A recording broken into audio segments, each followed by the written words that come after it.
हरे कृष्णा, राधे राधे। ओम नमो भगवते वासुदेवाय। फागुन मास के कृष्ण पक्ष की एकादशी को विजय एकादशी कहते हैं। धर्मशास्त्रों के अनुसार इस व्रत को करने से सभी परिस्थितियों पर विजय प्राप्त करने का सामर्थ्य प्राप्त होता है। विजय एकादशी की व्रत कथा।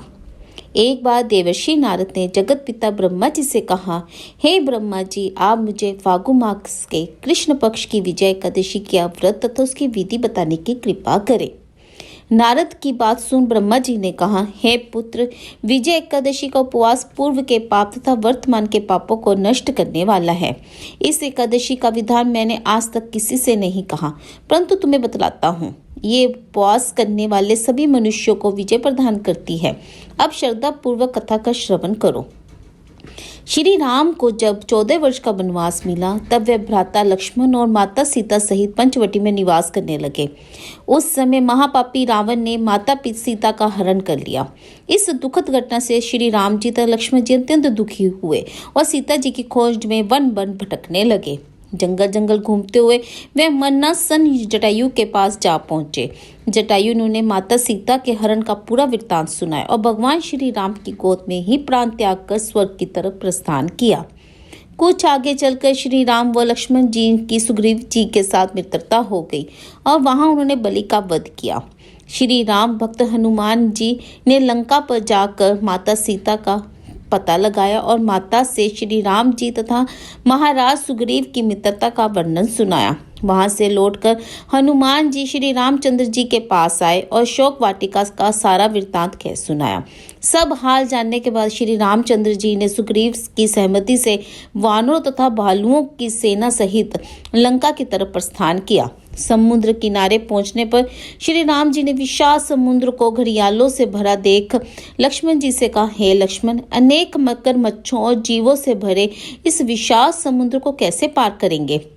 प्रभु श्री राम की बात सुनकर लक्ष्मण जी ने कहा, भ्राता श्री, आप पुराण पुरुषोत्तम आदि पुरुष हो, आपसे कुछ भी विलोप नहीं है। यहाँ से आधा योजन दूर कुमारी द्वीप में वक्रदंबा मुनि का आश्रम है।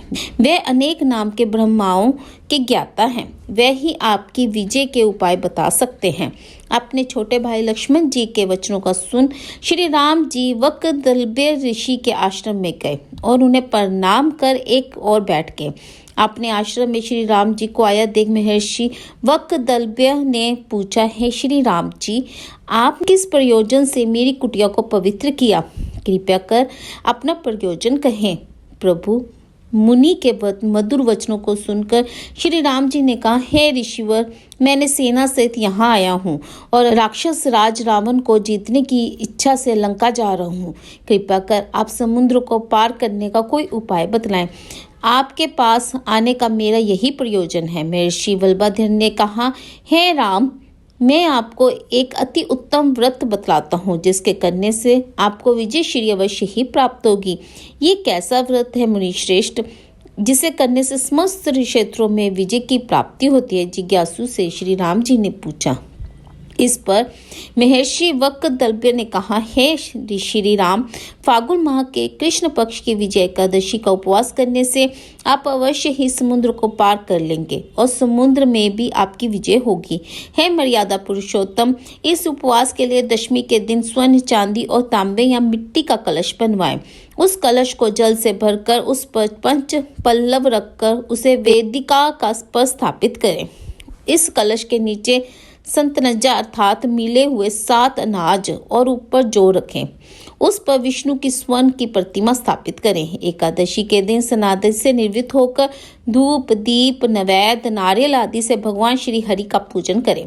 वह सारा दिन भक्ति पूर्वक कलश के सामने व्यतीत करें और रात को भी उसी तरह बैठकर जागरण करें। द्वादशी के दिन नदी या तालाब में के किनारे स्नान आदि से निवृत्त होकर उस कलश को ब्राह्मण को दे दें।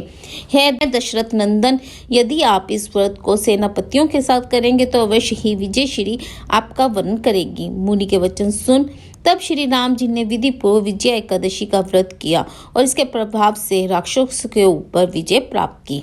जय जय श्री हरि बोल। श्री बांके बिहारी लाल की जय। राधे श्याम की जय।